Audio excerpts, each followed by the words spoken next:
ஹல்லேலூயா. அவ்வளவுதான சத்தம். ஹல்லேலூயா. கர்த்தர் நம்மளோடு பேசுவாராக. ஆமென். வந்திருக்கிற ஒருவரை இயேசு கிறிஸ்துவின் நாமத்தில் வாழ்த்துகிறேன். இன்று கர்த்தர் உங்களோடு, இயேசு கிறிஸ்து உங்களோடு என்ன பேச சித்தமா இருக்கிற உங்களோடு பேசுவாராக. ஆமென். ஆமென். எடுத்து வாசிப்போம். லூக்கா 10ஆம் அதிகாரம் 19ஆம் வசனம் 18ஆம் வசனத்திலிருந்து வாசிப்போம். அவர்களை அவர் நோக்கி, சாத்தான் மின்னலை போல் வானத்திலிருந்து விழுகிறதை கண்டேன். இதோ சர்ப்பங்களையும் தேள்களையும் மிதிக்கவும் சத்துருவினுடைய சகல வல்லமைகளையும் மேற்கொள்ளவும் உங்களுக்கு அதிகாரம் கொடுக்கிறேன். ஒன்றும் உங்களை சேதப்படுத்த மாட்டாது. ஆகிலும் ஆவிகள் உங்களுக்கு கீழ்ப்படுகிறதற்காக நீங்கள் சந்தோஷப்படாமல் உங்கள் நாமங்கள் பரலோகத்தில் எழுதி இருக்கிறதற்காக சந்தோஷப்படுங்கள் என்றார். ஹல்லேலூயா. ஹல்லேலூயா. இந்த மாலை வேளையில லூக்கா 10ஆம் அதிகாரம் 19 வசனம் சொல்லப்பட்டிருக்கிறது.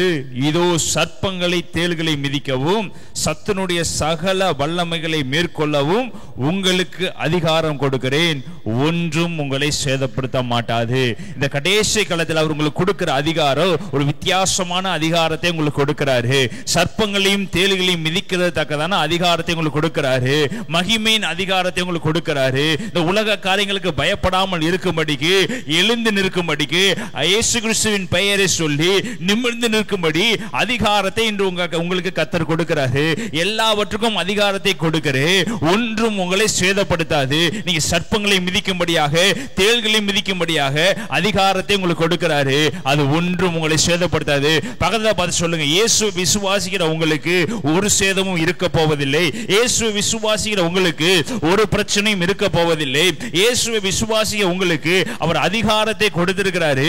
பைபிள்ல சொல்லப்பட்டிருக்கிறது, ஆகிலும் ஆவிகள் உங்களுக்கு கீழ்ப்படுகிறதுக்காக நீங்கள் சந்தோஷப்படாமல் உங்கள் நாமம் பரலோகத்தில் எழுதி இருக்கிறதுக்காக சந்தோஷப்படுங்கள். அதிகாரத்தை உங்க கையில கொடுத்துருவாரு. வல்லமையும் கையில கொடுக்கிறாரு. ஆனா வல்லமையும் அதிகாரத்தை வைத்துக்கொண்டு நாம் மெத்தனமாய் வாழ்வதை காட்டிலும் அதிகாரம் வல்லமை அவருக்கு நம்ம கொடுத்திருந்தாலும் அவரை மைமைப்படுத்துவதில் நம்ம எவ்வளவு வேணும் குறைவாக இருக்கக்கூடாது. அவரை மைமைப்படுத்தி கொண்டே இருக்கும்போது நம்முடைய பேர் பரலோக ராஜ்யத்தில் எழுதப்பட்டிருக்கு. அவரை மைமைப்படுத்தி கொண்டே இருக்கும்போது நம்முடைய நேம் அவர் எழுதிக்கிட்டே இருப்பாரு. இன்னும் நம்மளை பிரகாசிப்பிக்க பண்ணிக்கொண்டே இருப்பார். ஹல்லேலூயா. ஹல்லேலூயா.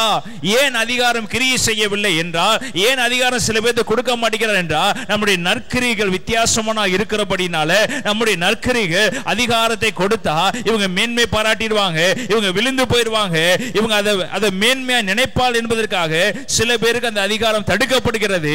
ஆனா இன்னைக்கு கர்த்தர் சொல்றாரு, எல்லாருக்கும் அதிகாரத்தை கொடுக்கிறேன். எல்லாரும் அற்புதம் செய்ய போறீங்க, எல்லாரும் அதிசயம் செய்ய போறீங்க. இல்ல இருக்கிற ஜனங்களை எல்லாரும் விடுதலையாக்கி கொண்டு வர போறீங்க. ஆனா ஒன்று மாத்திரம் உங்கள்ட்ட சொல்லிக் கொள்கிறேன், அதிகாரத்தை கொடுத்துட்டேன். அந்த அதிகாரத்தை கொடுத்து நீ ஆடுறது, அதிகாரத்தை கொடுத்து நீ அற்புதம் செய்யறது, அது உன்னுடைய வேலை. ஆனா இதை காட்டில உன்னுடைய பேர் பரலோகத்தில் இருக்கிறதா இல்லையா என்பதற்காக நீ பார்த்து சந்தோஷப்போடு. உன்னை கொண்டு அற்புதம் நடக்குது, உன்னை கொண்டு அதிசயம் நடக்குது, உன்னை கொண்டு பேய்கள் ஓடு என்பதற்காக சந்தோஷப்படாத. நீ பரலோக ராஜ்யத்துக்கு உள்ள நுழைய மாட்டியா என்பதை பார்த்து அதற்காக நீ மேன்மை பாராட்டு என்று கர்த்தர் சொல்லுகிறார். ஹல்லேலூயா. ஹல்லேலூயா. இயேசு கிறிஸ்து பூமியில மனிதர்களை அழைத்தது, இயேசு கிறிஸ்து 12 சீசர்களை தெரிந்து கொண்டது, இயேசு கிறிஸ்து நம்முடைய இரத்தத்தினால் கழுவுனது, இயேசு கிறிஸ்து நம்முடைய பெயர் சொல்லி அழைத்தது, இயேசு கிறிஸ்து நம்ம உள்ளங்கையில வரைந்தது எதற்கு தெரியுமா? ஜனங்களை விடுதலையாக்கும்படியாக, பிசாசின் பிடியில் இருக்கிறவங்களுக்கு ரட்சிப்பு கொடுக்கும்படியாக, வியாதியில் இருக்கிறவங்களுக்கு விடுதலையாக்கும்படியாக, மன உளைச்சல் இருக்கிறவங்களை சந்தோஷப்படுத்தும்படியாக, கண்ணீரில் இருக்கிறவங்களை ஆனந்தப்படுத்தும்படியாக, வேதனையில் இருக்கிறவங்களை ஆனந்தப்படுத்தும்படியாகத்தான் அவர் நம்மளை பெயர் சொல்லி அழைத்து அதிகாரத்தை கொடுக்கிறாரு. அந்த அதிகாரம் உலகப்படியான அதிகாரம் அல்ல, அது உலகத்தை ஆள்வதற்கான அதிகாரம் அல்ல, அது உலகத்தில் மேன்மை பாராட்டக்கூடிய அதிகாரம் அல்ல, அது ஜனங்களை உயிர்ப்பிக்க கூடியதான அதிகாரமாக இருக்கிறது. ஹல்லேலூயா. ஹல்லேலூயா. பக்கத்துல சொல்லுங்க, சர்ப்பங்களையும் தேள்களையும் மிதிக்க அதிகாரம் கொடுக்கிறார்னா அந்த அதிகாரம் எதற்கு தெரியுமா? தேவனை அறியாமல் பாதாளத்துக்கு நேரா போகிற ஜனங்களை விடுவிக்கும்படியாக ஒரு அதிகாரத்தை கொடுக்கிறாரு. அந்த அதிகாரத்தை நீங்க போய் மேன்மைக்காகவோ, அந்த அதிகாரத்தை கொண்டு போய் காசுக்காகவோ, அந்த அதிகாரத்தை கொண்டு போய் நீங்க மேன்மைக்காகவோ நின்னீங்கன்னா அது அங்க செயல்படாது. அதுக்கு தான் அவர் சொல்றாரு, இந்த மேன்மையெல்லாம் நீ பாராட்டுனா பைபிள்ல பரலோகத்தில் பேர் எழுதப்பட்டிருக்கிறதா என்பதை பார்த்து அதற்கு சந்தோஷப்படு. பைபிள்ல சொல்லப்பட்டிருக்குது, நான் இயேசுவுக்காக பிசாசு விரட்டினேன், நான் இயேசுவுக்காக அந்த காரியத்தை பண்ணேன், நான் இயேசுவுக்காக இந்த காரியத்தை பண்றேன்னு சொன்னாலும் பரலோகத்தில் என்ன பண்ண முடியாது, இடம் பிடிக்க முடியும். உண்மையுள்ளவன் மாத்திரம்தான் பரலோகத்துக்கு போக முடியும். அவர் எல்லாத்துக்கும் அதிகாரம் கொடுத்திருக்கிறாரு. அந்த அதிகாரத்தை மகிமையாக கிருபையாக செயல்படுத்த வேண்டியது ஒவ்வொருடைய கடமையா இருக்கிறது, ஒவ்வொருடைய உரிமையா இருக்கிறது. ஒவ்வொருவரையும் அவர் பெயர் சொல்லி அழைத்தபடினால உங்களுக்கு வேற அதிகாரம், உங்களுக்கு வேற அதிகாரம், உங்களுக்கு வேற அதிகாரம், உங்களுக்கு வேற அதிகாரம் இல்ல, எல்லாருக்கும் ஒரே ஒரு அதிகாரம் கொடுக்கிறாரு. எல்லாரும் சர்ப்பங்களையும் தேள்களையும் மிதிக்க பாருங்க, எல்லாமே வலு சர்ப்பத்தின் ஆவிகளை மிதிக்க பாருங்க, எல்லாருமே பிசாசின் பிடியில் இருக்கிறவங்களை வெளிச்சத்துக்கு கொண்டு வர அதிகாரத்தை காமன் அவர் எல்லாத்துக்கும் கொடுத்திருக்காரு. ஹல்லேலூயா, ஹல்லேலூயா. இவங்களுக்கு தான் இந்த அதிகாரம் இருக்கு, இவங்களுக்கு இந்த அதிகாரம் இல்ல, இவங்க மாத்திரம் தான் மேன்மையான ஆள், இவங்க மேன்மையான ஆள் இல்லை என்று அவர் பாரபட்சம் பார்க்காம எல்லாத்துக்கும் ஒரே கிருபைகளை கொடுத்திருக்கிறாரு. எல்லாரையும் உருவாக்க வேண்டியதுதான் இயேசுவுடைய வேலை, எல்லாரையும் பயன்படுத்த வேண்டும் என்பதுதான் அவருடைய சுத்தம், எல்லாரும் பரலோகத்துக்கு வர வேண்டும் என்பதுதான் அவர் நம்மளை தெரிந்து கொண்டிருக்கிறார். ஹல்லேலூயா, ஹல்லேலூயா. அப்படி தெரிந்து கொண்டதுக்கு நோக்கம், அழைக்கப்பட்ட அநேகர் இருக்கிறாங்க, அந்த அழைக்கப்பட்ட அநேகர் இங்க கொண்டு வரும்படியாக உங்களை அப்படி தெரிந்து கொண்டிருக்கிறார். ஹல்லேலூயா, ஹல்லேலூயா. இதோ சர்ப்பங்களையும் தேள்களையும் மிதிக்கவும் சத்துனுடைய சகல வல்லமைகளை மேற்கொள்ளவும் உங்களுக்கு பக்கத்துல சொல்லுங்க, அதிகாரம் என்னன்னு தெரியாத இருக்கனால தான் நம்ம பலவீனத்திலையும் பலவீனமா உட்கார்ந்து இருக்கிறோம், சோர்விலையும் சோர்வ உட்கார்ந்து இருக்கிறோம், எழும்ப முடியாமல் உட்கார்ந்து இருக்கிறோம். உங்களுக்குள்ள இருக்க பவர் என்னன்னு தெரியாதனால தான் நம்ம கண்ணீர் வடித்து கொண்டிருக்கோம். பிரியமானவர்களே, பக்கத்துல சொல்லுங்க, உங்களுக்கு அதிகாரத்தை அவர் கொடுத்திருக்கிறாரு, என்னைக்காவது அதை யூஸ் பண்ணிருக்கீங்களா? உங்களுக்கு அவர் வல்லமையை கொடுத்திருக்கிறாரு, என்னைக்காவது யூஸ் பண்ணிருக்கீங்களா? அவர் உங்களுக்கு வரங்களை கொடுத்திருக்கிறாரு, என்னைக்காவது யூஸ் பண்ணிருக்கீங்களா? உங்களுக்கு மேன்மையை கொடுத்திருக்கிறாரு, அது என்னைக்காவது யூஸ் பண்ணிருக்கீங்களா? சும்மா பைபிளை படிக்கிறோம், வேத வாசிக்கிறோம், ஜெபிக்கிறோம் என்று ஒவ்வொரு ஞாயிற்றுக்கிழமை உட்கார்ந்து இடத்தை தேய்ச்சிட்டு போய்கிட்டு இருக்கமே, நம்ம கர்த்தருக்காக எதை செய்திருக்கிறோம்? நம்ம கர்த்தருக்காக என்ன ஓடி இருக்கோம்? எத்தனை ஜனங்களை பரலோகத்தினரை கொண்டுட்டு போயிருக்கோம்? எவ்வளவு பேருக்கு சுவிசேஷத்தை சொல்லி இருக்கிறோம்? நீங்களே சாப்பிட்டு நீங்களே திருத்தி நீங்களே ஓடுவதற்கு அவர்களை தெரிந்து கொள்ளவில்லை. பிரியமானவர்களே, இருளில் இருக்கிற ஜனங்களை வெளிச்சத்தை கொண்டு வரும்படியாக தான் உங்களையும் என்னை ஒரு பெயர் சொல்லி அழைத்து இங்க உட்கார வச்சிருக்கிறார். ஆமென், ஆமென். அந்த அதிகாரம் எப்ப கிரியை செய்யும்னா, ஜனங்களுக்காக நீ எப்ப ஓடுறீங்களோ உங்களுக்கு அதிகாரம் கிரியை செய்ய ஆரம்பிக்கு. ஜனங்களுக்காக எப்ப பரிதாபிக்கப்படுகிறீங்களோ அப்ப உங்களுக்குள்ள இருக்கிற அதிகாரம் கிரியை செய்ய ஆரம்பிக்கு. ஜனங்களுடைய கண்ணீரை பார்த்து நீங்க எப்ப கண்ணீர் வடிக்கிறீங்களோ அப்ப உங்களுக்குள்ள இருக்கிற விசுவாசம் பெருக்கெடுத்து ஓடி அநேக ஜனங்களை உயிர்ப்பிக்கும். ஹல்லேலூயா, ஹல்லேலூயா. இன்னொரு வசனத்தை வாசிப்போம். மத்தேயு 10ஆம் அதிகாரம் 1ஆம் வசனத்திலிருந்து வாசிப்போம். மத்தேயு 10ஆம் அதிகாரம் 1ஆம் வசனம். அதற்கு முன்பதாக மார்க் 13ஆம் அதிகாரம் 34ஆம் வசனம் எடுத்துக்கொள்ளுங்க.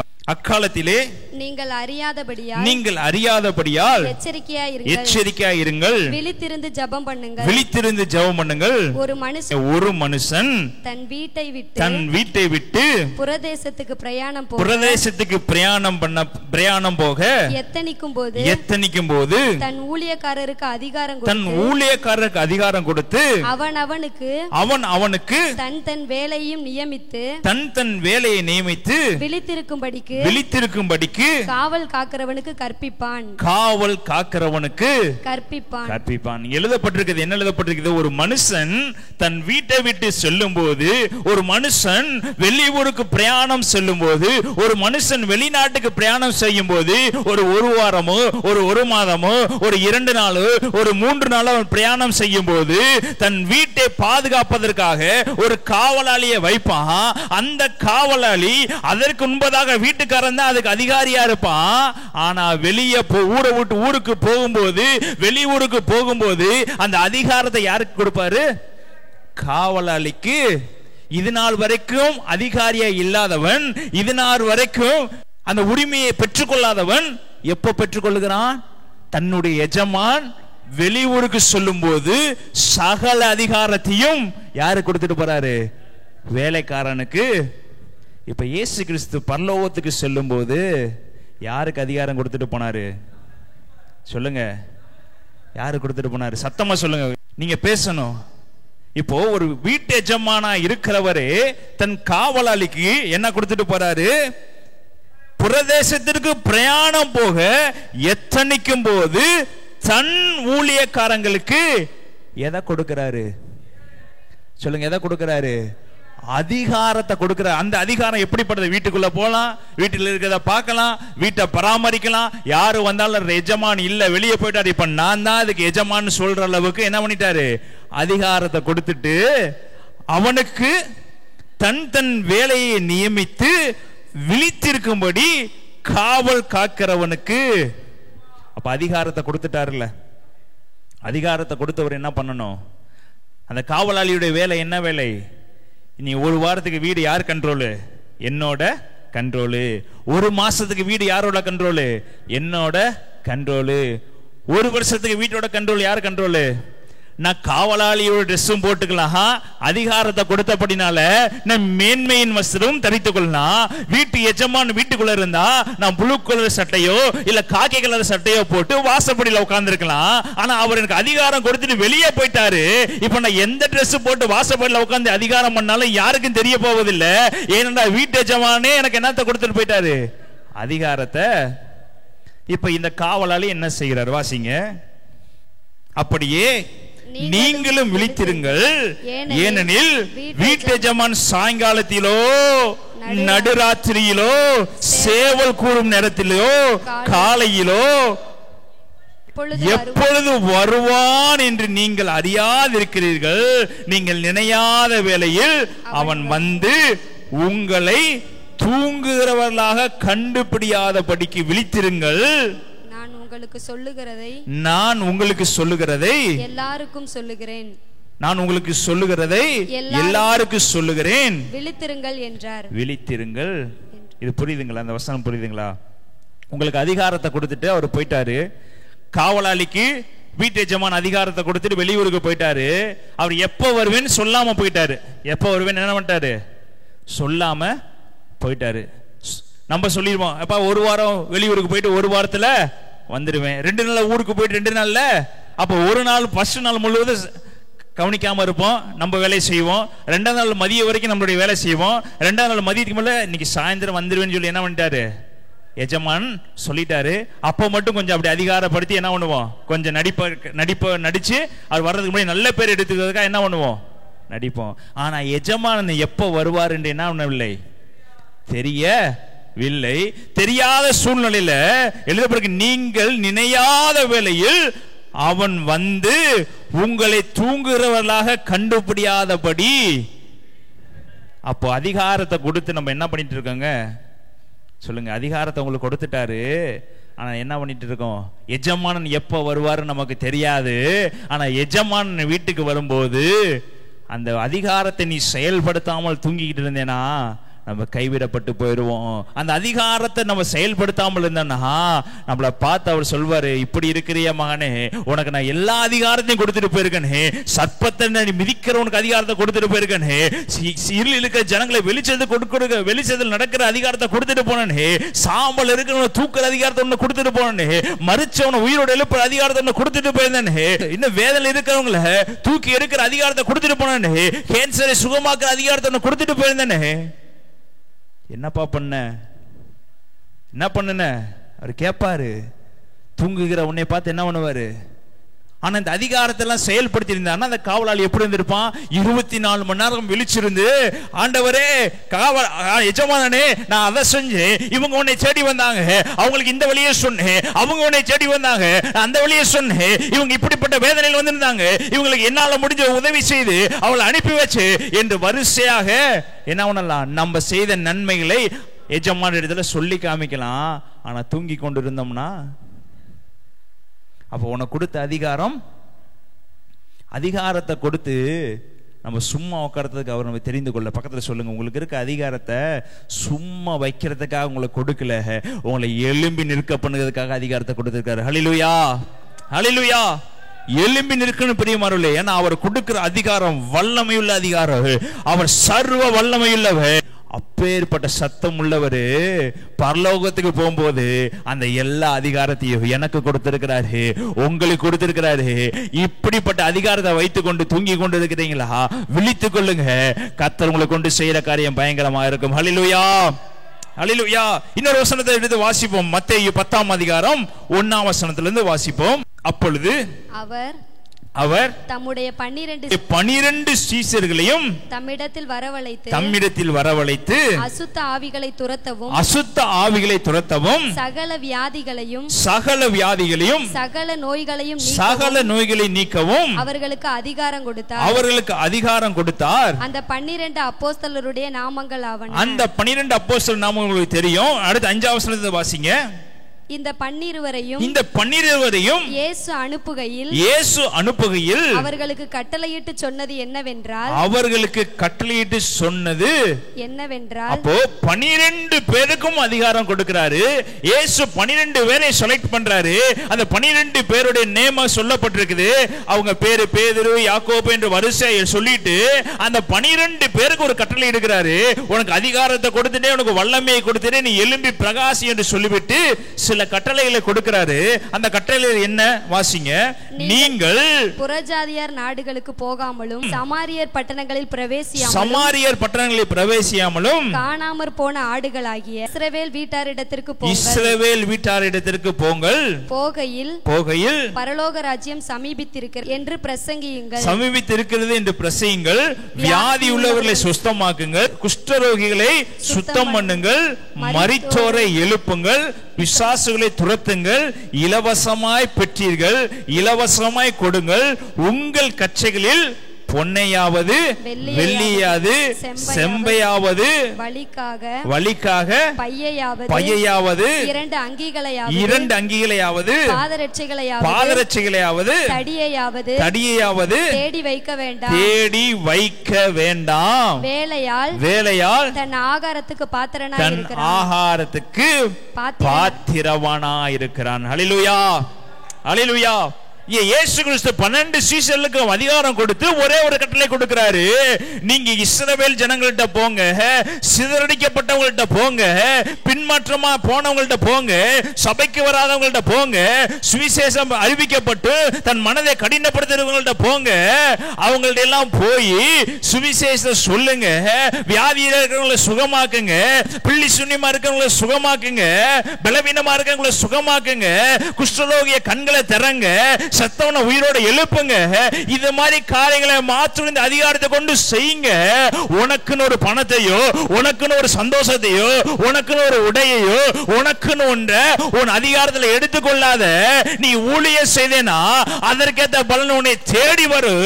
நீயா போய் உனக்காக எதையும் சம்பாதிக்காத. அதை தேவனே உனக்கு கொடுப்பாரு. உனக்கு கொடுக்கிற அதிகாரம், உனக்கு கொடுத்த கட்டளையோ ஜனங்களை உயிர்ப்பிக்கிறது மாத்திரமே. ஹல்லேலூயா, ஹல்லேலூயா. 12 சீஷர்களுக்கு அவர் சொன்ன கட்டளை இது மாத்திரம் தான். அவர் சொல்லியிருக்காரு, தெளிவா சொல்லியிருக்கிறாரு. வலிக்காக பையையாவது 2 அங்கிகளையாவது பாதரட்சையாவது தடியையாவது தேடி வைக்க.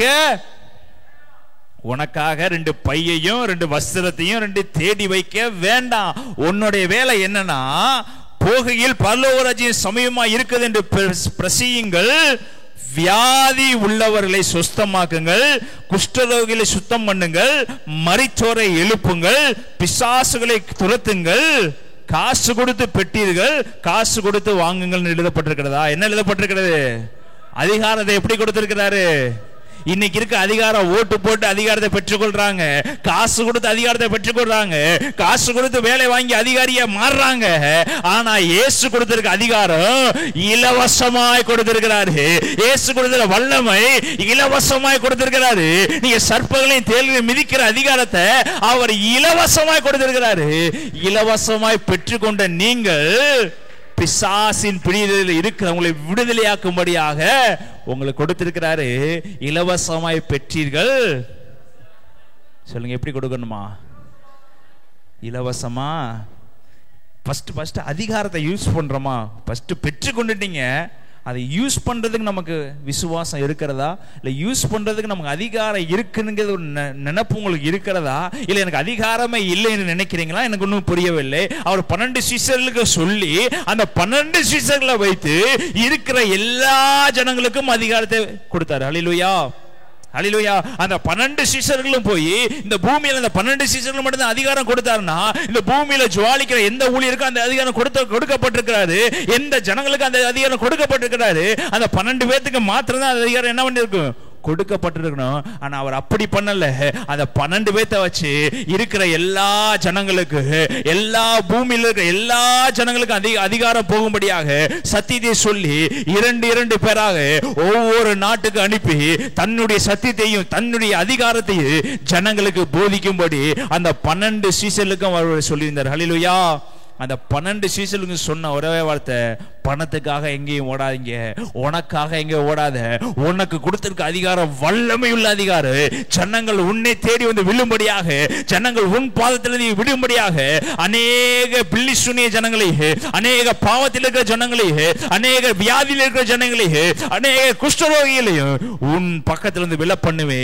நீ இலவசமாய் பெற்றுக்கொண்ட உன் அதிகாரத்தை நீ இலவசமாய் கொடுத்து அநேக ஜனங்களை எனக்கு நேரா திருப்ப வேண்டும் என்று கர்த்தர் விரும்புகிறார். ஹல்லேலூயா, ஹல்லேலூயா. அதிகாரம் மேன்மைக்குள்ளதல்ல, அதிகாரம் எழுப்புகிறது, அதிகாரம் உயிர்ப்பிக்கிறது. ஆமென், ஆமென். இன்னொரு வசனத்தை வாசிப்போம், எடுத்து வாசிப்போம். என்ன எழுதப்பட்டிருக்கிறது? மார்க் 9ஆம் அதிகாரம் 17ஆம் வசனத்தை வாசிப்போம். அப்பொழுது ஜனக்கூட்டத்தில் ஒருவன் அவரை நோக்கி போதகரே, ஊமையான ஒரு ஆவி பிடித்த என் மகனை உம்மிடத்தில் கொண்டு வந்தேன். அது அவனை எங்கே பிடித்தாலும் அங்கே அவனை அலைக்கழிக்கிறது. அப்பொழுது அவன் நுரை தள்ளி பல்லை கடித்து சோர்ந்து போகிறான். அதை துரத்தி விடும்படி உம்முடைய சீசரிடத்தில் கேட்டேன். அவர்களால் கூடாமல் போயிற்று என்றான். அவர் பிரதியுத்தரமாக, விசுவாசம் இல்லாத சந்ததியே, எதுவரைக்கும் நான் உங்களோடு இருப்பேன், எதுவரைக்கும் உங்களிடத்தில் பொறுமையா இருப்பேன், அவனை என்னிடத்தில் கொண்டு வாருங்கள். அவனை அவரிடத்தில் கொண்டு வந்தார்கள். அவரை கண்டவுடனே அந்த ஆவி அவனை அலக்களித்து அவன் தரையிலே விழுந்து நுரை தள்ளி புரண்டான். அவர் அவனுடைய தகப்பனை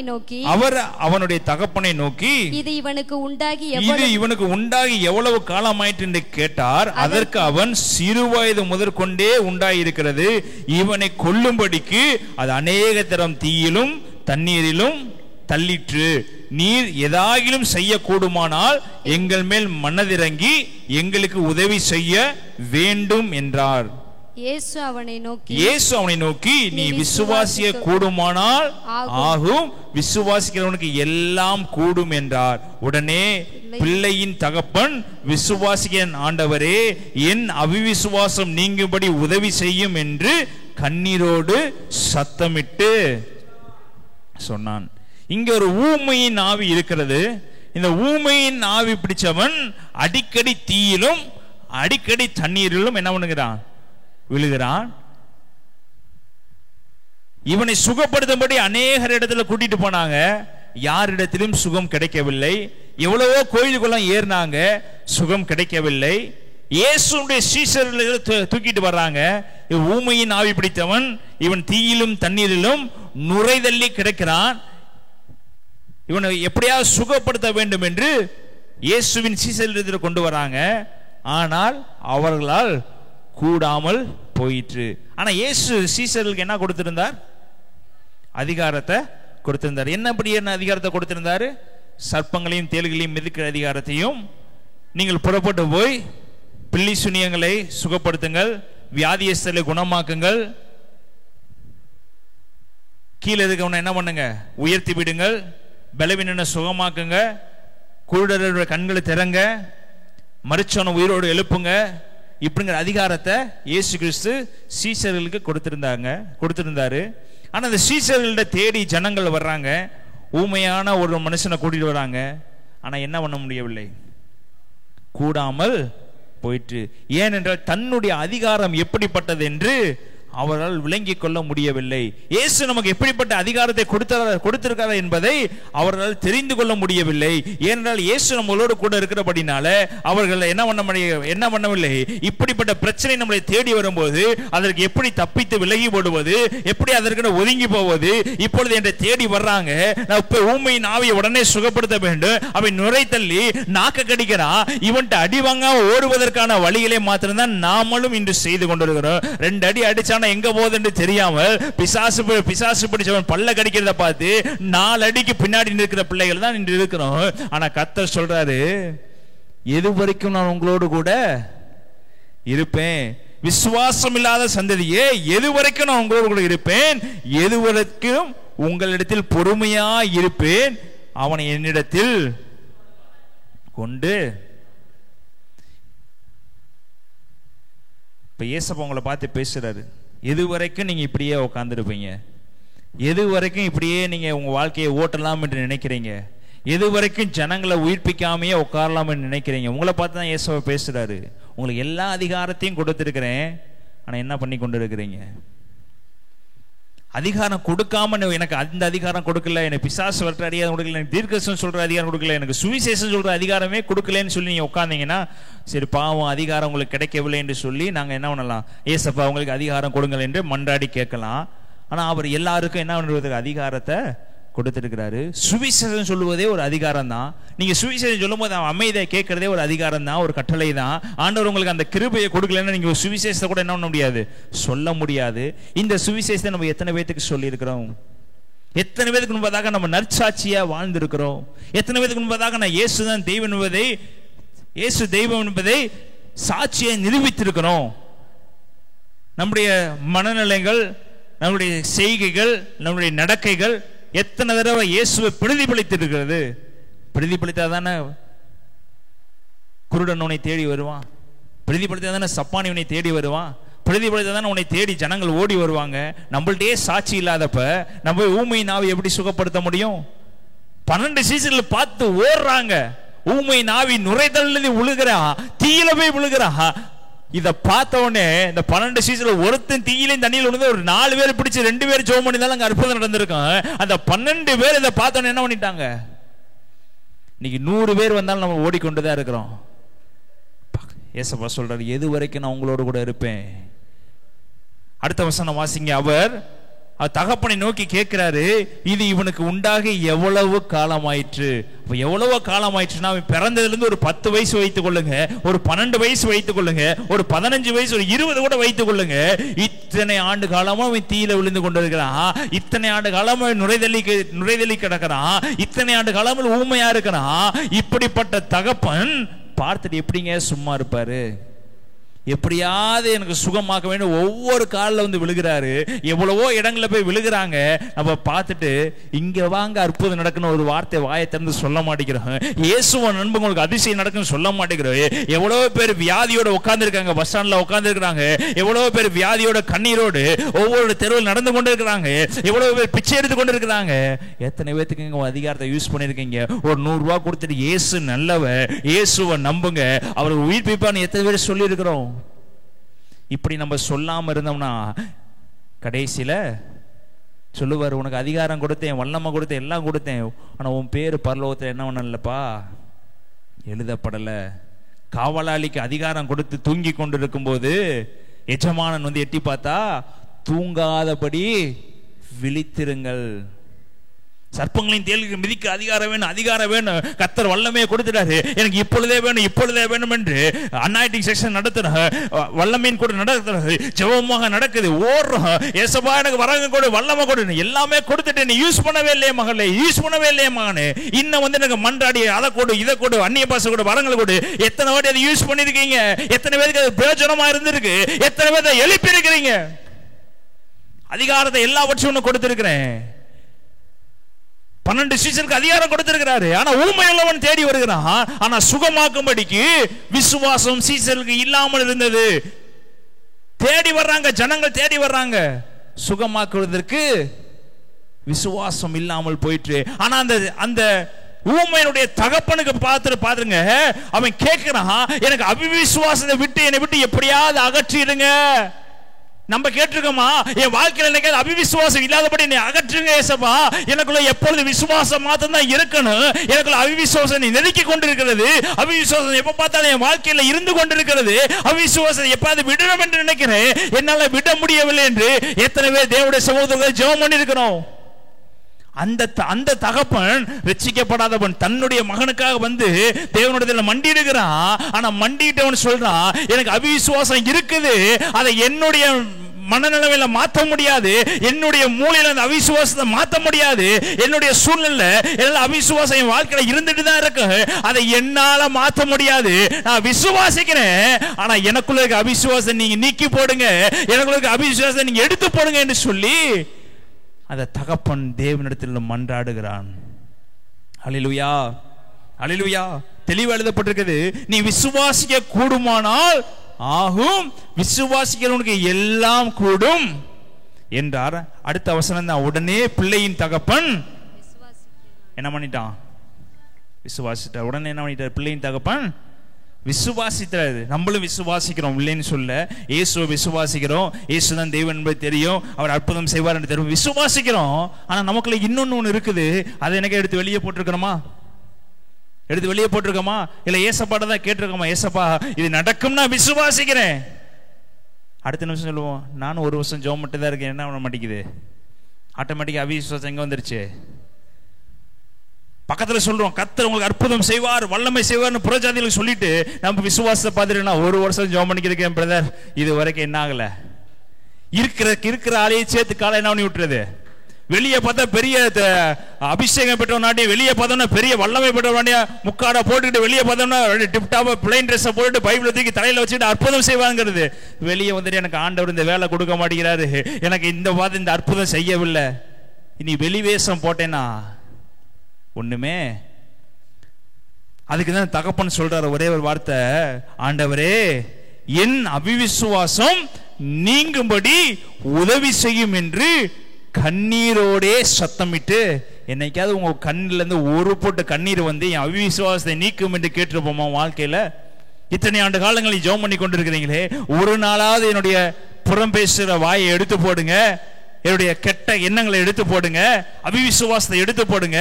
நான் விசுவாசிக்கிறேன் ஆண்டவரே, ஆனாலும் எனக்குள்ள பிசாசன் அவிசுவாசத்தை கொடுத்து கொண்டே இருக்கிறான். நான் விசுவாசிக்கிறேன், இந்த ஊமையின் ஆவியை சுகப்படுத்த முடியும் என்று விசுவாசிக்கிறேன். ஆனா பின்னாடி இருந்து ஒருத்தன் பேசுகிறான், நீ போய் பேசுனேன்னா அவை சுகமானா ஜனங்கள் எல்லாம் தூக்கி போட்டு மிதிப்பாங்க என்று ஒரு சத்தம் பின்னாடி கேட்குது. அதனால நான் சொல்லுகிறேன், இந்த சபைக்கு போங்க, அந்த பாஸ்டருக்கு அதிகாரம் இருக்குது, இந்த பாஸ்டருக்கு அதிகாரம் இருக்கு சொல்லி டைவர்ட் பண்ணி என்ன பண்ணிக்கிறேன், அனுப்பி நான் தப்பித்துக் கொள்கிறேன் என்று நினைக்கிறாயா மகனே, நினைக்கிறாயா மகளே? இல்ல இல்ல இல்ல. உன்னை தேடி ஒரு ஜனம் வருதுன்னா, உன்னை தேடி ஒரு ஆத்மா வருதுன்னா, உன்னை கொண்டுதான் அற்புதம் செய்யும்படி கர்த்தர் உன்னைக்கு நேரா கூட்டிட்டு வந்திருக்கிறாரு. அது வேற யாரா கொண்டு அற்புதம் செய்யணும்னா அந்த ஜனம் என்னைக்கே வேற ஆளா பார்த்து போயிருக்கும்.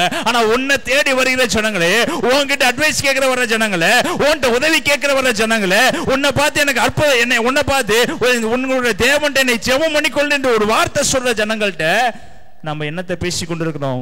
அந்த சபைக்கு போக நல்லா இருக்கும், இந்த சபைக்கு போக நல்லா இருக்கும், இந்த சாமியை கும்பிடு அற்புதம் செய்வார், அந்த சாமியை கும்பிடு அற்புதம், இயேசு அற்புதம் செய்வார் உன் வாயிலிருந்து வர மாட்டேங்குது. ஏன்னா சொல்லிட்டு ஒரு மாசம் கழிச்சு அவனுக்கு நடைபெறல, என்ன பண்ணுவான்? என்னப்பா அவன் இயேசு என்ன பண்ணாரு? இப்படியே பேசி பேசி விசுவாசத்தை காட்டிலும் நம்முடைய இருதயம் அவிசுவாசத்தினால என்ன இருக்கிறது? பக்கத்துல சொல்லுங்க, அந்த தகப்பனை போல கேளுங்க, ஏசப்பா என்னிடத்தில் அவிசுவாசம் நீங்கும்படி எனக்கு என்ன பண்ணுங்க, உதவி செய்யுங்க. விசுவாசத்தை தூக்கி ஒரு ஓரத்துல வைங்க. விசுவாசம் இல்லாதது இருக்குது. நீங்க ஒரு மணி நேரம் ஜெபிக்கிறீங்கன்னா அதுல 59 நிமிஷம் என் வாழ்க்கையில் அவிசுவாசம் வரக்கூடாதுன்னு ஜெபம் பண்ணுங்க. அந்த 1% விசுவாசம், கடுகள விசுவாசம் உனக்கு இருந்தா போது, மலைகளை பார்த்து பயந்து போய் என்று சொன்னாலும் அது பயந்து போக. ஆனா 99% அவிசுவாசத்துக்கு நீ ஜெபம் பண்ணலனா, நீ என்னதான் கடுகள விசுவாசம் வைத்திருந்தாலும் உனக்கு பின்னாடி ஒரு பிசாசம் உன்னை குத்தி கொண்டு இருப்பான். இது நடக்காது, இது உன்னால முடியாது, உன்னால அற்புதம் செய்ய முடியாது, நீ எழுப்பி நிற்க முடியாது. இன்னைக்கு நீ விசுவாசமா பேசுறியே, திரும்பி பாரு, நீ நாளைக்கு 50,000 ரூபாய் கடன் கொடுக்க வேண்டியதா இருக்கு, பின்னாடி இருக்க என்ன பண்ணி கொண்டுதான் இருப்பான், குத்தி கொண்டுதான் இருப்பா. பக்கத்துல சொல்லுங்க, நாளைய தினத்தை குறித்து கவலைப்படாதே, நாளைய தினம் என்ன குறித்து கவலைப்படு. ஏனென்றா ஆண்டவராய் இயேசு கிறிஸ்து என் கூட இருக்கிறாரு. அவர் அதிகாரத்தை கொடுத்திருக்கிறாரு. எல்லாவற்றையும் ஒரு நிமிடத்துல மாற்றி போட வல்லவராக இருக்கிறாரு. என்னுடைய பார்வையெல்லாம் மரணத்தில் இருக்கிறவனை உயிர்ப்பிக்கிறது மாத்திரம்தான், குஷ்டரோகியை சுகமாக்குறது மாத்திரம்தான், பிள்ளை சுனி இருக்கணும் சுகமாக்குறது மாத்திரம்தான். இந்த வேலையை நான் செய்தா எனக்கு பின்னாடி எத்தனை சட்டை வரணும், எனக்கு பின்னாடி எத்தனை கார் வரணும், எனக்கு பின்னாடி என்ன மேன்மை வரணும், அது அவர் பார்த்துக்குவாரு. என்னுடைய கண்கள் இருளில் இருக்கிற ஜனங்களை மாத்திரம் தான் பார்த்திருக்கணும். என்னுடைய கண்கள் கண்ணீரோடு இருக்கிற ஜனங்களை மாத்திரம் தான் பார்த்திருக்கணும். பின்னாடி திரும்பி காரு பணம் பங்களா பார்த்தோம்னா அவிசுவாசம் வாழ்க்கையை நிரப்பிடுவா. நீ என்ன பண்ணாலும் பிரயோஜனம் இல்லை. பக்கத்துல சொல்லுங்க, உன் விசுவாசம் எப்படிப்பட்டதா இருக்கிறது. 12 சீஷர்களாலையும் என்ன பண்ண இல்லை, அதிகாரத்தை கொடுத்தும் யூஸ் பண்ண. ஏன்னா பயம், அதிகாரத்தை யூஸ் பண்ணதற்கு பயம், இயேசுவின் பெயரை தைரியமா சொல்வதற்கு பயம். பக்கத்துல சொல்லுங்க, அந்த பயம் உங்களுக்கு இருந்துச்சுன்னா கடைசி வரை எழும்ப முடியாது. பிரியமானவர்களே, பக்கத்துல சொல்லுங்க, சர்ப்பங்களையும் தேள்களையும் மிதிக்க அதிகாரத்தை என்ன கொடுத்திருக்கிறாரு. அவர் என்னை கொண்டு பெரிய காரியங்களை செய்வார். அடுத்த வசனம் வாசிங்க. உடனே பிள்ளையின் தகப்பன் விசுவாசிக்கிறேன் ஆண்டவர் என்றார். அடுத்து 25, அப்பொழுது ஜனங்கள் கூட்டமாய் ஓடி வருவதை இயேசு கண்டு அந்த அசுத்த ஆவியை நோக்கி, ஊமையும் செவிடுமான ஆவியே, இவனை விட்டு புறப்பட்டு போ, இனி இவனுக்குள் போகாத என்று நான் உனக்கு கட்டளையிடுகிறேன் என்று அதை அதட்டினார். அப்பொழுது அது சத்தமிட்டு அவனை மிகவும் அலக்களித்து புறப்பட்டு போயிற்று. அவன் செத்து போனான் என்று அநேகர் சொல்லத்தக்கதாய் செத்தவன் போல் கிடந்தான். இயேசு அவன் கையை பிடித்து அவனை தூக்கினார். உடனே அவன் எழுந்திருந்தான். வீட்டில் அவர் பிரவேசித்த போது அவருடைய சீஷர்கள் அதை துரத்திவிட எங்களால் ஏன் கூடாமல் போயிற்று என்று அவரிடத்தில் தனித்து கேட்டார்கள். அதற்கு அவர், இவ்வகை பிசாசு ஜபத்தினாலும் உபவாசத்தினாலுமே அன்றி மற்ற விதத்தினாலும் புறப்பட்டு போகாது என்றார். இந்த ஜாதி பிசாசு ஜபத்தினாலும் உபவாசத்தினாலும், மெயினா இருக்கிற விசுவாசத்தினாலும் மாத்திரமே அல்லாமல் எதனாலும் ஆகாது. இயேசுப்பா சொல்றாரு ஒரே ஒரு வார்த்தை, ஊமையும் செவிடுமான ஆவியே, இவனை விட்டு புறப்பட்டு போ, இனி இவனுக்குள் போகாத என்று நான் உனக்கு சொல்லுங்க. என்ன பண்ணாரு? கட்டளையிடுகிறேன். என்ன பண்ணுகிறேன்? இனி வராதே என்று இயேசுவின் நாமத்தில் சொல்லுகிறேன். இனி வீட்டுல பிரச்சனை வராது என்று இயேசுவின் நாமத்தில் சொல்லுகிறேன். இனி வாழ்க்கையில கடன் வராது என்று இயேசுவின் நாமத்தில் சொல்லுகிறேன். இனி வாழ்க்கையில பலவீனம் வராது என்று இயேசுவின் கட்டளையிடுகிறேன் என்று என்னைக்கு உன் அதிகாரத்தை யூஸ் பண்றீங்களோ, என்னைக்கு இயேசுவை நம்பி அவருடைய பாதையில் நடக்கிறீங்களோ, என்னைக்கு இயேசுவை நம்பி அவருடைய சமூகத்தில் உட்கார்றீங்களோ, என்னைக்கு இயேசுவை நம்பி முன்னாடி இருக்கிற ஆளை பார்க்காம எனக்குள் இருக்கிறவர் பெரியவர், அவர் உன்னை விடுதலையாக்க வல்லவராக இருக்கிறார் என்று சொல்லி என்னைக்கு நிக்கிறீங்களோ உங்க அதிகாரத்தை அவர் கிரியை செய்ய ஆரம்பிச்சிடுவார். ஹல்லேலூயா, ஹல்லேலூயா, ஹல்லேலூயா. இதை பேதுரு பண்ணாருங்க. கொஞ்ச நாள் ஆனதுக்கு அப்புறம் கடல்ல இயேசு கிறிஸ்து நடந்து வர்றாரு. நடந்து வரும்போது பேதுரு சொல்றாரு, நீரே ஆனால் நானும் கடலில் நடந்து வரும்படி எனக்கு கட்டளை கொடுங்க அப்படின்னு கேட்ட உடனே இயேசு சொல்றாரு, நடந்து வா மகனே, நடந்து வா. உடனே பேதுரு என்ன பண்ணிட்டாரு? இறங்கி தண்ணிக்குள்ள நடந்துட்டாரு. நடக்கும்போது ஒரு விசுவாசம் உள்ள வந்துருச்சு, பெரிய விசுவாசம். என்ன விசுவாசம்? ஆவி விசுவாசம் வந்துருச்சு. நம்ம கடல் மேல நடக்கிறோம் என்கிற எண்ணம், அந்த பெரிய விசுவாசமாகி அவிசுவாசம் உள்ள வந்தவனே எங்க போக ஆரம்பிச்சிட்டாரு? கீழே. ஆனா நான் பேதுருவை பாராட்டுமே, அந்த அதிகாரத்தை யூஸ் பண்ணணும்னு நினைச்சார் அல்லவா, தன்னுடைய காலை எடுத்து வைக்கணும்னு நினைச்சார் அல்லவா, ஒரு படியா தூக்கி வச்சு நான் அதை செயல்படுத்த வேண்டும் என்று நினைச்சாருல, அதற்காகவே கர்த்தர் தூக்கி நிப்பாட்டு வாருங்க. அல்லேலூயா. நீ உள்ள போனாலும் தூக்கிட்டு வருவே, நீ மூழ்கி போனாலும் தூக்கிட்டு வருவே. யோனா போல நீ உன்னை மீன் வயிற்றுல வச்சு கூட உன்னை தூக்கி வெளியே நிப்பாடு நான் வல்லவரா இருக்கிறேன். ஆனா நீ முயற்சி பண்றேல, நீ எழுந்து நிற்கிறேல, உன் விசுவாசத்தை பார்த்து நீ ஒருபடி காலை தூக்கி கடல்ல வச்சேல, உன்னைத்தான் நான் பயன்படுத்துவேன். ஹல்லேலூயா. விசுவாசத்தை கிரியை செய்ய ஆரம்பிக்கிறார். அப்பதான் நீரே ஆனால் ஆண்டவரே நான் வர்றதுக்கு எனக்கு என்ன பண்ணுங்க? அதிகாரம் கொடுங்க, கட்டளை விடுங்க. ஏசு வா மகனே. அப்பதான் தன்னுடைய முதல் ஸ்டெப் விசுவாசத்துக்கு என்ன பண்றாரு? கடல்ல வைக்கிறாரு. 2வது ஸ்டெப் விசுவாசத்துக்கு கடல் என்ன பண்றாரு? வைக்கிறாரு. அதுக்குள்ள பிசாசன 3வது ஸ்டெப்புக்குள்ள என்ன பண்ணிட்டான்? காலை உள்ள விட்டுட்டா. டே நீ போற வழி தப்பு போச்சு அப்படின்னு சொன்ன உடனே போயிட்டாப்புல உள்ள சர்ன்னு என்ன பண்ணிட்டாரு. ஆனா என் இயேசு கிறிஸ்து அப்படி கைவிடுகிற வரல, அப்படியே கையை பிடிச்சு என்ன பண்ணாரு? அற்ப விசுவாசியே ஏன் அசுப விசுவாசம் நிரப்பினது, நீ விசுவாசி என்று சொன்னாரு. விசுவாசிக்கும் போது அவன் கடலில் எழுந்து நடந்தான். ஹல்லேலூயா, ஹல்லேலூயா. அப்ப விசுவாசம் என்று நம்ம வாழ்க்கையில ஒண்ணு இருக்குன்னா பக்கத்துல சொல்லுங்க, பின்னாடி அவிசுவாசம் என்கிற 99 பின்னாடி நின்று கொண்டு இருக்குன்னா, ஆனா நீ பின்னாடி பார்க்காத உனக்குள்ள அதிகாரத்தை விசுவாசத்தோடு நடக்க ஆரம்பி. எப்ப நீ அப்படி நடக்க ஆரம்பிக்கிறியோ அந்த அதிகாரத்தை முதலாவதாக செயல்படுத்தினது பேதுரு தாங்க. சொல்றான், வெள்ளியும் பொண்ணும் என்கிட்ட இல்ல, என்கிட்ட இருக்க அதிகாரத்தை ஒண்ணு கொடுக்கிறேன், என்கிட்ட இருக்கிற வல்லமை ஒண்ணு கொடுக்கிறேன், என்கிட்ட இருக்கிற கிருபை ஒண்ணு கொடுக்கிறேன் என்று சொல்லும் போது அந்த அதிகாரம் கிரியை செய்ய ஆரம்பித்தது. ஹல்லேலூயா, ஹல்லேலூயா. ஃபர்ஸ்ட் நம்ம கால் வைக்கும்போது விழுகதான் செய்வோம். 2 பேருக்கு ஜெபம் பண்ணுவோம், கண்ணு திறக்கணும் ஜெபம் பண்ணுவோம், நடக்காது. 10 பேருக்கு ஜெபம் பண்ணுவோம், நடக்காது. 20 பேருக்கு ஜெபம் நடக்காது. எடுத்த உடனே நீங்க ட்ரெயினை ஓட்டிடுவீங்களா? எடுத்த உடனே நீங்க பஸ்ஸை ஓட்டிடுவீங்களா? எடுத்த உடனே காரை ஓட்டிடுவீங்களா? எடுத்த உடனே பைக்கை ஓட்டிடுவீங்களா? எல்லாம் ஒரு 4 தடவை 5 தடவை விழுந்தா தான் அதை என்ன பண்ண முடியும்? பழக்கப்படுத்த முடியும். நீங்க பெரிய வித்துவான் மாதிரி போன உடனே கண்ணு திறந்து, போன உடனே செங்கல்ல திறந்து, போன உடனே எல்லாம் நடந்துடணும். நடக்கலன்னு ஆண்டவரே என்னை ஏன் நீ அழைச்சிங்க, எனக்கு அது நடக்க இது நடக்கல, இதுக்காக தான் உங்கள்ட்ட வந்து என்ன பண்றது இல்ல, ஜெபம் பண்றதுல என்ன பண்ணிடுறோம்? யாருமே வாழ்க்கையில் நீங்க ஃபர்ஸ்ட் அட்டெம்ப்ட்ல எல்லாத்தையும் ஜெயிச்சிட்டீங்களா? ஃபர்ஸ்ட் அட்டெம்ப்ட்ல நீங்க பெரிய இடத்துக்கு போயிட்டீங்களா? பெரிய பிசினஸ்மேன்ட்ட கேட்டு பாருங்க, நான் ஃபர்ஸ்ட் இந்த கடை வச்சேன், அது லாஸ் ஆச்சு, அடுத்து இந்த கடை வச்சேன், இது லாஸ் ஆச்சு, என் முயற்சியை விடல, என்னுடைய நம்பிக்கையை விடல, நான் ஒவ்வொரு காரியத்தையும் நம்பிக்கையோடு லாஸ் ஆனாலும் பரவாயில்லைன்னு சொல்லி அதுல இருக்கிற இதுல தூக்கி போட்டேன், அதுவும் லாஸ் ஆகுதுன்னு சொல்லி ஒவ்வொரு காரியத்தையும் செய்து இன்னைக்கு எனக்கு கோடான கோடிக்கு நான் ராஜாவா இருக்கேன்னு ஒரு பிசினஸ்மேன் சொல்றாரு.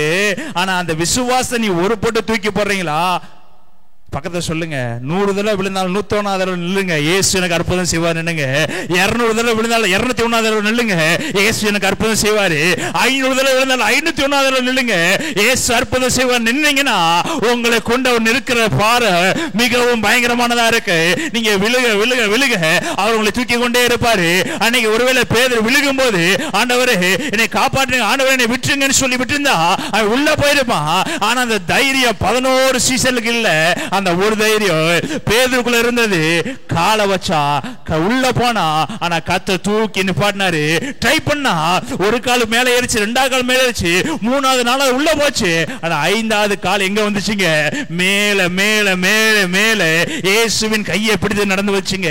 2 ஸ்டெப் ஒருவேளை கீழே போயிருக்கலாம், ஆனா மீதி இருக்கிற ஸ்டெப் எல்லாமே பரலோகத்துக்கு நேரா, ஜனங்களுக்கு நேரா, இருளில் இருக்கிற ஜனங்களுக்கு நேரா, வெளிச்சத்துக்கு நேரா கொண்டு வர பாதமாய் மாற்றப்பட்டது. ஹல்லேலூயா, ஹல்லேலூயா. பார்த்து சொல்லுங்க, ஒரு அட்டெம்ப்ட்ல தோத்து போனீங்களா? கவலைப்படாதீங்க. 2 அட்டெம்ப்ட்ல தோத்து போன கவலைப்படாதீங்க. ஆனா விசுவாசத்தை மாத்திரம் விட்டுறாதீங்க. ஏனென்றா அந்த விசுவாசம் உங்களை ஜெயிக்க பண்ணுகிறதா இருக்குது. ஹல்லேலூயா, ஹல்லேலூயா.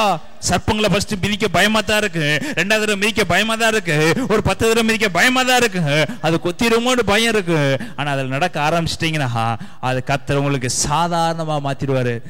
கண்ணு திறக்கிறதுல சாதாரணமா மாத்திடுவாரு. நீங்க 24 மணி ஜோபித்துட்டு பயங்கரமா போயிட்டு நீங்க முற்ற தேவையில்ல. நீங்க 24 மணி தேவனுடைய சமூகத்தில் உட்காந்து நன்றியே சபான்னு சொல்லுங்க. நீங்க போய் 24 மணி ஜெபம் பண்ணாத, ஒரு நிமிடத்துல செய்து முடிக்க வல்லவராக இருக்காரு. எப்பொழுதும் அவருடைய உறவில், உங்களுடைய உறவில் நிலைத்திருக்க ஆரம்பிங்க. நீங்க செய்யற காரியங்கள் பயங்கரமா இருக்கும். ஆமென்.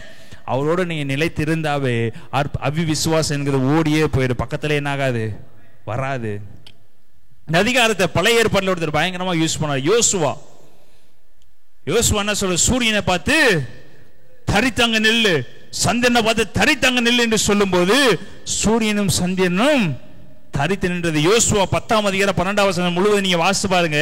5 ராஜாக்கள் யோசுவாக்கு விரோதமா வர்றாங்க, பக்கத்து நாட்டுக்கு விரோதமா வர்றாங்க. அந்த பக்கத்து ராஜா யோசுவாட்ட உதவி கேட்கிறாரு.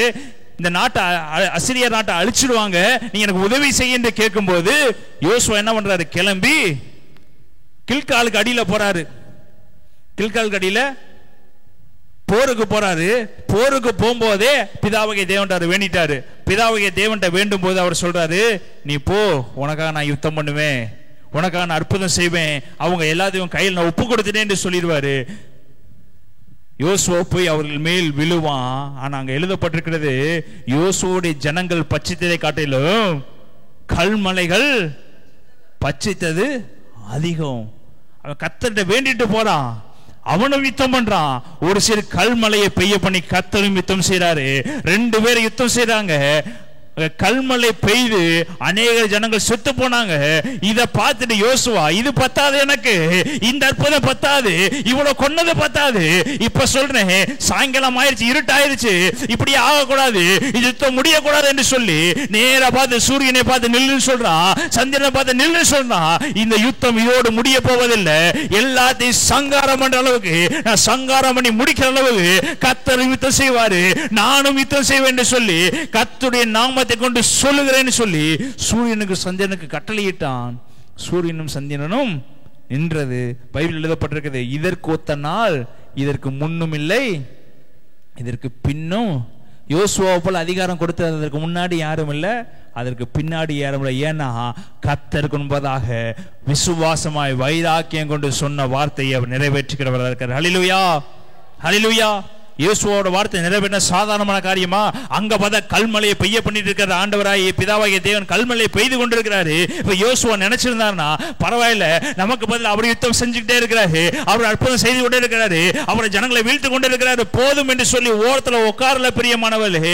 அந்த வசனத்தை வாசிங்க, யோசுவா 10ஆம் அதிகாரத்தை வாசிங்க, 10ஆம் வசனத்தை வாசிங்க. கர்த்தரோ அவர்களுக்கு இஸ்ரவேலுக்கு முன்பாக கலங்க பண்ணினார், ஆகையால் அவர்களை கிபியோனில் மகா சங்காரமாக மடங்கடித்து பெத்தோரோனுக்கு போகிற வழியில் துரத்தி அசெக்கா மட்டும் மக்கதா மட்டும் முறியடித்தார்கள்.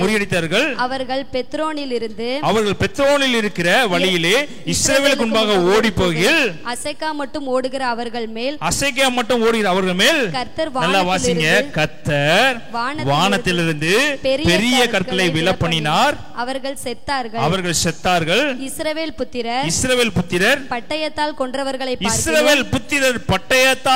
கொன்றவர்களை பார்க்கிலும் கல்மலையினால் செத்தவர்கள் அதிகமாய். அப்ப யுத்தம் செய்தது யாரு? சொல்லு, யுத்தம் செய்தது யாரு? அப்ப யோசுவா என்ன பண்ணிருக்கணும்? சரி, நமக்காக ஒருத்தர் என்ன பண்ணிட்டாரு? பாளையத்தில் இறங்கி கல்மலையை பெய்ய பண்ணி மனுஷர்கள் குத்தி கொன்றதை காட்டிலும் மழையினால் செத்தவர்கள் அதிகம். இப்ப யுத்தம் செய்தாருன்னா நம்ம என்ன பண்ணிருப்போம்? நின்று வேடிக்கை என்ன பண்ணிருப்போம்? பார்த்திருப்போம். ஆனா யோசுவாக்கு ஒரு வைராக்கியம், அவரும் உலக அடிச்சுட்டு இருக்கிறாரு, என் பங்குக்கு நானும் அடிக்கணும், அதற்காக என்ன பண்ண போறேன்? சூரியனை சந்திரனையும் அவர் நினைச்சிருந்தா அவரே நிப்பாட்டி இருப்பாரு, யுத்தம் முடிகிற அளவுக்கு அவரே என்ன பண்ணிருப்பாரு? நிப்பாட்டி இருப்பாரு. அதுதாங்க வைராக யோசுவாக்கு.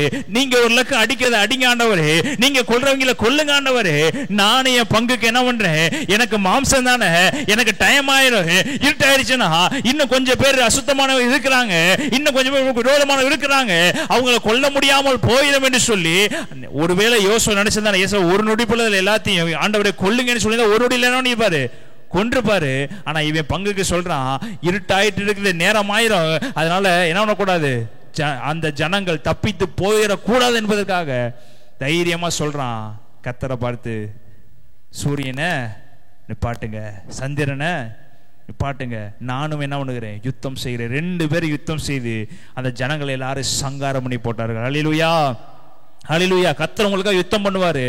நீங்களும் பதிலுக்கு என்ன ஒண்ணு, அவருக்காக என்ன ஒண்ணு, நீங்களும் போய் வைராக்கியத்தோடு யுத்தம் பண்ணணும். அவரால் எல்லா காரியங்களும் செய்து முடிக்க முடியும். ஆனா அவரே எல்லாத்தையும் செய்ய விரும்ப மாட்டாரு.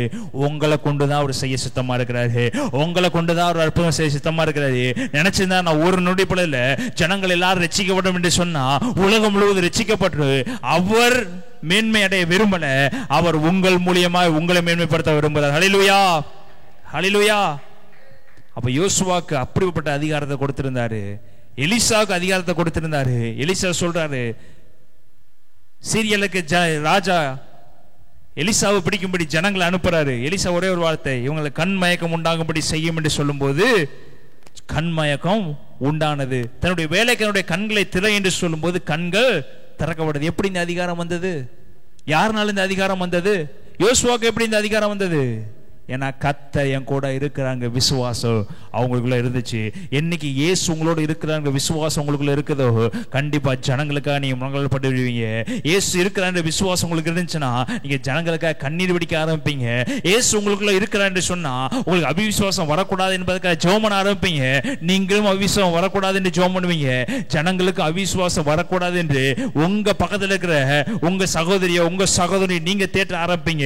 நீங்க சபைக்குள்ள எவ்வளவு பேர் வந்து உட்கார்ந்து இருக்கிறீங்களே, எத்தனை பேர் பக்கத்துல இருக்கிற பிரச்சனைக்காக நீங்க அவங்களுக்கு ஆறுதல் சொல்லி இருக்கீங்க. இது பரவாயில்ல சிஸ்டர், பரவாயில்ல பிரதர், கர்த்தர் உங்களுக்கு அற்புதம் செய்வார், எத்தனை பேர் தட்டி தூக்கி இருக்கிறீங்க. நீங்க வெளியே போய் சுவிசேஷம் சொல்லுங்கன்னு நான் சொல்லல, உங்களுக்குள்ள இருக்கிறவங்களுக்கு எத்தனை பேர் நீங்க தட்டி தூக்கி இருக்கீங்க, உங்களுக்குள்ள இருக்கிறவங்களுக்கு எத்தனை பேருக்கு உயிர் மீச்சு உண்டு பண்ணி இருக்கிறீங்க. அதான் ஏசப்பா கேட்கிறாரு, நீ வெளியதான் போய் சங்கடப்படுற சொல்றதுக்கு உள்ளேயே அநேக பேர் ரட்சிக்கப்படாம இருக்கிறாங்க, உள்ளேயே அநேக பேர் பைபிள் படிக்காம இருக்காங்க, உள்ளேயே அநேக பேர் பிசாசுடைய பாதையில இருக்காங்க. உள்ள இருக்க ஆத்துமாக்க நீ எத்தனை பேர் உயிர்ப்பிச்சிருக்க? உன் மனைவியை உயிர்ப்பிச்சிருக்கியா? உன் கணவனை உயிர்ப்பிச்சிருக்கியா? உன் பிள்ளைய உயிர்ப்பிச்சிருக்கியா? நீ ஊருக்குள்ள உபதேசம் பண்ணி என்ன யூஸ்? பக்கத்துல சொல்லுங்க, எனக்கு கொடுத்த அதிகாரத்தை நான் சபையிலிருந்து ஆரம்பிப்பேன். என் சபையில இருக்க எல்லாரும் பரலோகத்துல பேர் எழுதப்படணும்.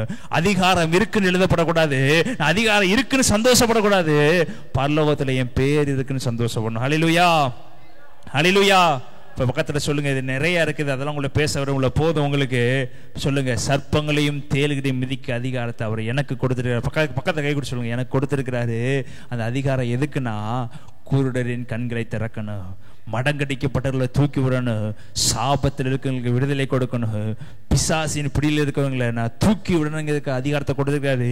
இது மேன்மையின் அதிகாரம் இல்லை, இது பரலோகத்துக்கு அநேக ஜனங்களை கொண்டு போறதுக்கான அதிகாரம், இது அநேக ஜனங்களை உயிர்ப்பிக்கிறதுக்கான அதிகாரம்.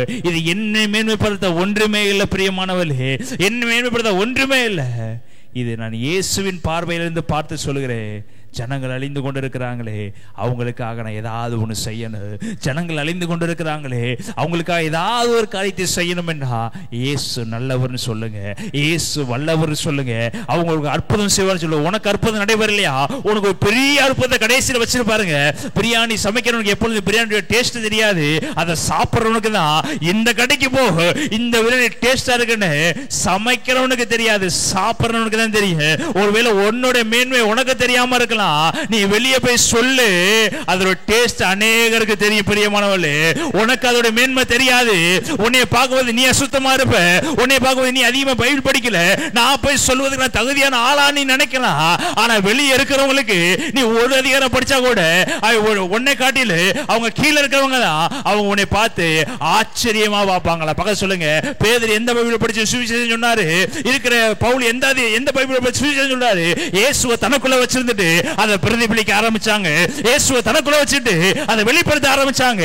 இயேசு உனக்குள்ள இருந்தா மாத்திர போது அநேகரை உயிரோடு எழுப்புவீங்க, அநேகரை எழுப்புற அதிகாரத்தை கர்த்தர் கொடுப்பாரு. நீங்க உங்களை நீங்களே தாழ்த்தாதீங்க, உங்களால முடியாதுன்னு நீங்க நினைக்காதீங்க. பக்கத்துல சொல்லுங்க, அதிகாரத்தை கொடுத்திருக்கிறாரு. ஒரு நாள் எஜமான் வீட்டுக்கு வருவாரு, நான் தூங்காமல் விழிச்சிருக்கபடி அவர் என்னை பார்ப்பார். ஹல்லேலூயா, ஹல்லேலூயா. எல்லாம் அப்படியே எழும்பி நின்று கொள்வோம். நல்ல வேலை நேசிக்கிற அன்பின் பரலோக எஜமானனே, இந்த மாலை வேலைக்கு நன்றி செலுத்துகிற ராஜா. சர்ப்பங்களையும் தேள்கிற மிதிக்க அதிகாரம் ஜனங்களுக்கு கொடுக்கிறதுக்காக நன்றி செலுத்துகிறோம். அதை மேன்மைக்காக பார்க்காமல் ராஜா, ஜனங்களை எழுப்புவதற்காக பார்க்கணும். அதில் உயிரோடு எழுப்பதற்கு பிள்ளையெல்லாம் மாற்றுங்க ராஜா. லாசரை பார்த்து லாசருவே வெளியே வா என்று சொன்னீர் ராஜா, அற்புதம் நடைபெற்றது. அதே போல சபைக்கு வர்ற ஒவ்வொரு பிள்ளைகளை கொண்டு அற்புதங்களை அதிசயங்களை செய்யுங்க. அவங்க வாழ்க்கையில் இருக்கிற எல்லா அவிசுவாசிகளையும் முதலாவது எடுத்து போடுங்க ராஜா. நீ அப்படி செய்யப்படுறதுக்கு நன்றி செலுத்துகிறோம். நீர் மகிமைப்படும். இயேசுவின் நல்ல பிதாவே, ஆமென்.